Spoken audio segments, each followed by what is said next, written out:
Welcome everyone, today we have a new build guide for Diablo 4. So due to popular request today, we'll be looking at a rogue, trap and also reset build. Now the focus of this build is quite interesting, and what I'll do is I'll go through some of the highlights of the build with you guys, then we'll go through the skill perks and then finally the class specialization for the rogue. So some of the highlights for this build is that you'll be throwing multiple grenades and also traps, including the smoke grenade and also the stun grenade, which can daze enemies, making them unable to attack and also unable to cast spells, but they can still follow you. You also increase the damage they take by 15% and also lower your cooldown reduction. And similarly, you deal a massive amount of poison damage with poison traps and a massive amount of burst damage with death traps.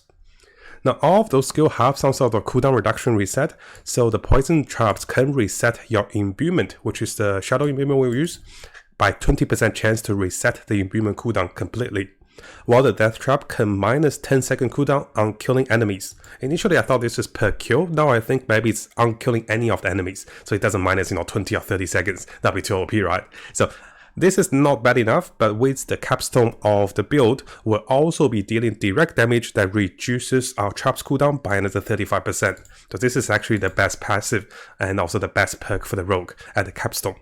And also while dealing direct damage, we also drop stun grenades that also deals damage to enemies and also stuns enemies with a 0.25 seconds. So those are definitely some interesting combinations, and with the sorts of skills that provide vulnerability onto enemies and also bonus damage, we can be dealing a lot of damage to enemies in a group, and this build of course will be quite interesting against a pack of enemies, especially with a lot of AoEs and a lot of disable. Now briefly going over to the type of skills. For the basic skill, I decided to go with Forceful Arrow. Not only does this skill provide vulnerability, and also this skill knock down enemies. And this gives you a bit of distance and also survivability. You can do extra damage to knock down enemies as well. As for the core skill, I decided to go with Twisting Blade, because while the blade strike enemy, you have a bonus damage debuff. And this also allows us for multiple hit for direct damage, which can proc a lot of good things.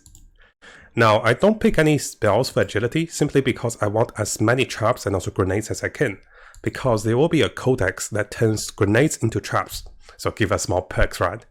So for Subterfuge, we'll be going with smoke grenade and also poison trap. For the imbuement, we'll go with shadow imbuement, because this can provide us with additional source of damage on no direct physical damage, and also this can provide us with vulnerability. Now as for the ultimate, we'll go with death trap of course for the burst of shadow damage. Now there's a little typo over here as you guys see on the screen, but I have adjusted this after. And for the capstone, we go with the exposure over here, which is really good. Now coming over to a skill tree, we'll go with 1 point in Forceful Arrow, and you can see that Forceful Arrow on the third cast will provide vulnerability to enemies for 2 seconds. And on top of that, the arrow will also knock enemies back, and if they're colliding with each other, they will be knocked down for 1.5 seconds. It also provides a bit of increased critical chance, which is not bad. As for the core skill of the build, I decided to go with Twisting Blade. Initially I was thinking about Penetrating Shot, but Twisting Blade seems to have more instance of damage for direct damage. And also Twisting Blade also retains the blade. On top of that, the Twisting Blade will reduce the cooldown as they go through enemies. And this cooldown reduction is up to 30%. So you gain a cooldown reduction, which will be essential for this core skill build, because we try to reset traps as much as we can and put lots of traps.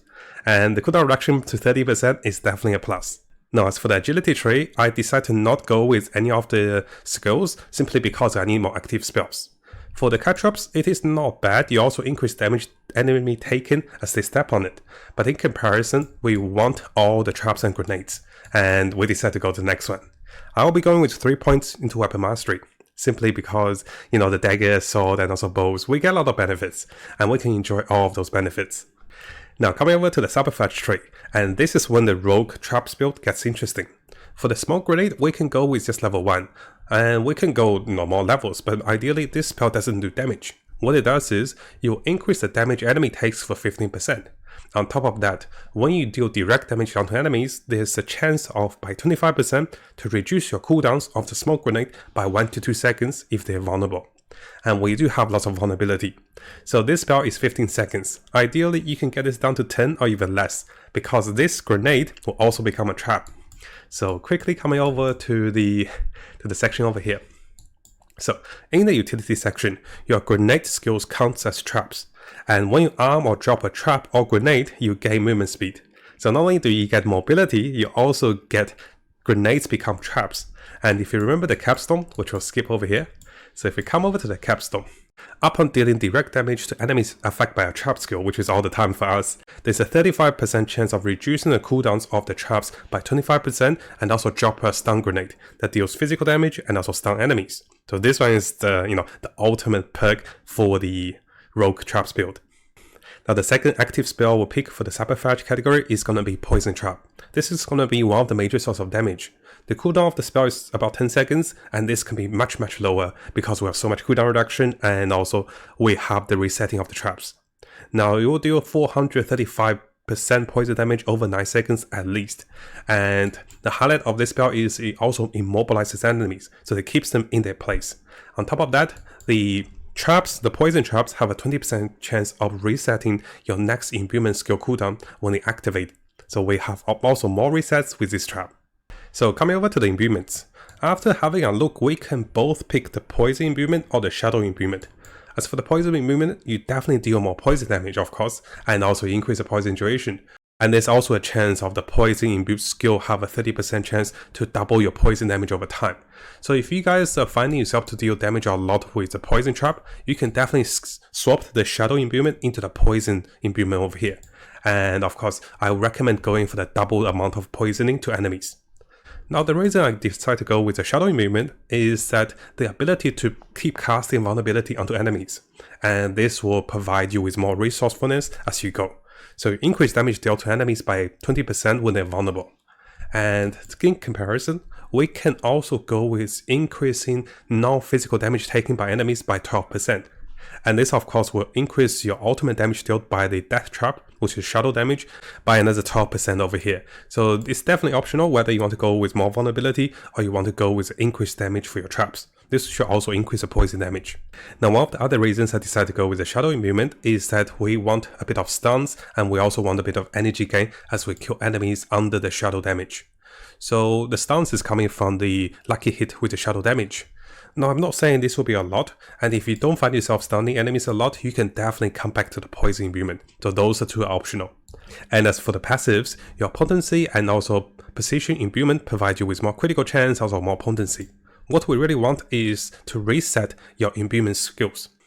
And because we want to deal as much direct damage as we can to reset traps, we can also have the lucky chance to reset your imbuments.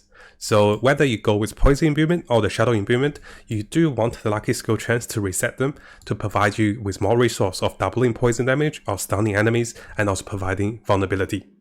So I'll just quickly show you guys what I mean by the poison build. So if you're going for the poison build, what you're going to see is you'll go with the perks over here. Now, because you won't have the shadow damage that much, you'll still deal shadow damage over here. So you still deal shadow damage with Death Trap, but you do want to perk into shadow, but you do want to perk into the poison section as you go with the poison imbuement. And coming over to the ultimate skill tree, you can see that I have picked the Death Trap, and unfortunately for this builder calculator, you can't click the last one. That's why you can see my Reno is on 14 or not 15. So there's one point that is not spent, and I will be clicking this one for sure, because this will reduce the cooldown by 10 seconds when the Death Trap kills an enemy. Now the Death Trap also pulls enemies together, while dealing a massive amount of damage after 1.25 seconds. So this Death Trap can be the activating trap for all of your traps and also grenades. So you group enemies together, then you poison them, and then you immobilize them, and then pull them together and kill all of them together to get a reset. Now over here we do have lots of good passives for the traps, so we're definitely going to pick Trap Mastery, which allows us to have more critical chance to crowd control enemies and also vulnerable enemies for 4 seconds. And here we will go with Aftermath, because after setting the traps, you still have 1.25 seconds to deal direct damage. And after that, when the traps are activated, you still want your energy to deal direct damage with your core skill. So 75 energy is not bad. And finally, some of the passives that's really nice is increased energy gain and also increased movement speed and also attack speed. We can also have the Impetus. I do believe the next attack deals 21% damage should work for traps. If it doesn't work for traps, that's a little sad. But if it works for traps, you can try to time your movement with your Death Trap, which provides another 21% damage increase. Now we did talk about the capstone. The alternative capstone for exposure will be the victimize. So this focuses on vulnerable enemies and also dealing damage to vulnerable enemies. But because we're trap build, we want to reset traps. So our ideal choices will be exposure over here. And this skill does provide us with a lot of cooldown reduction and also resets and also stuns. Now there's something I also wanted to add over here. Because a lot of our passives, even exposure is a lucky hit. Rogue does have passive that increase your lucky hit chance and also gaining energy. So if you do have spare points, if you change your skill points a little bit, definitely come over to this section to get more lucky hit chance. And no physical damage will increase your lucky hit chance. The shadow damage and also poison damage are no physical damages. So those perks are really good. So that is why over here I did perk into those ones. You can see now I have level 3 over here for the lucky hit chance. While dealing no physical damage, we'll have another increased lucky hit chance by 15%. And I did take away from the poison enemy attack speed over here. But of course, if you go with the poison section, you go with this sector, you take away those passives. Now coming over to the choices of codex. Most of the codex are pretty straightforward. I'll briefly talk about a few of them. Because we are rogue, we do provide vulnerability and also damage enemy with core skill. So getting a barrier after doing this is actually not bad for the siphon protection.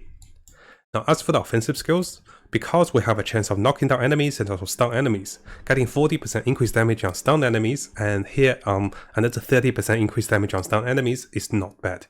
Do keep in mind your stunning enemies were coming from the perk of the capstone, so 0.25 seconds to stun with a 35% chance to drop in the grenades.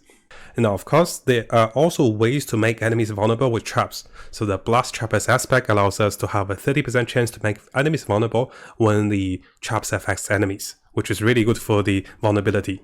Now, knowing this particular codex, if you do have this codex, I can definitely recommend coming over to the poison imbuement for more damage. For more poison damage, of course, or you can perk over here instead of the vulnerability with the shadow imbuement, you can perk for the additional damage in terms of no physical damage. Now, the aspect of corruption means you have more potency with your imbuement skill. This is not that massive, but you do get a lot of resets for your imbuement. So this is, possibly more damage with your imbuments. And similarly for the vengeful aspect, you'll be dealing more critical chance against enemies who are vulnerable, and we do have a lot of vulnerability onto enemies. And of course we have the aspect of Violet Blades. So for this one, you will deal explosion as the blade returns to you, and this will deal damage depending on the distance traveled, and also provide a bonus damage to your core skill, which will become a means of the direct damage for the rogue trapped build. Now for the choices of resource, we can go with killing vulnerable enemies, give us energy regeneration for 4 seconds for 50%. And we did spoke about the utility, which turns your grenades into traps and also give you bonus movement speed for sending out grenades and also traps. Now the options for the specialization for the rogue. We could go with combo points, but ideally dealing more damage with Twisting Blade and also bonus movement speed is not that massive. So for this traps build, I recommend going with the other 2 specialization. You can go with unlimited energy for 4 seconds and getting more Twisting Blades out. Or of course you can go with preparation. Preparation will provide you likely with resets of your cooldowns to your ultimate. This will allow us to set down more death traps and also dealing more damage with traps, and also resetting the trap with a cooldown reduction. Now because in the beta we won't be able to have the capstone over here, and also we won't have the preparation specialization, and because of that I do think this build won't be that viable in the beta. Of course we can test it out, we can get to the death trap, and also with enough renown we can unlock the perks to reset cooldowns and also pull enemies. But unless we have the capstone and also more cooldown reduction, the traps might seem a little slow, and you might be on a lot of downtime with your damage. Now before you go, and if you guys didn't know, we have a new YouTube channel. So I just started a YouTube channel with my girlfriend yesterday, and you can see this is only 12 hours old, this YouTube channel. And if you guys haven't subscribed, make sure you subscribe and check out the behind the scenes and also fun clips and also more stories about us. And then you get to know me a little more personally instead of just reading the news and also the games, right? So I want to share a little bit more with you guys. So make sure you check this channel out if you're interested about Matt and also Uni. She's really funny too, and she's really shy. So I want to give her a surprise and do a shout out for the new channel to get some subscribers. Thank you guys. I'll see you guys next time.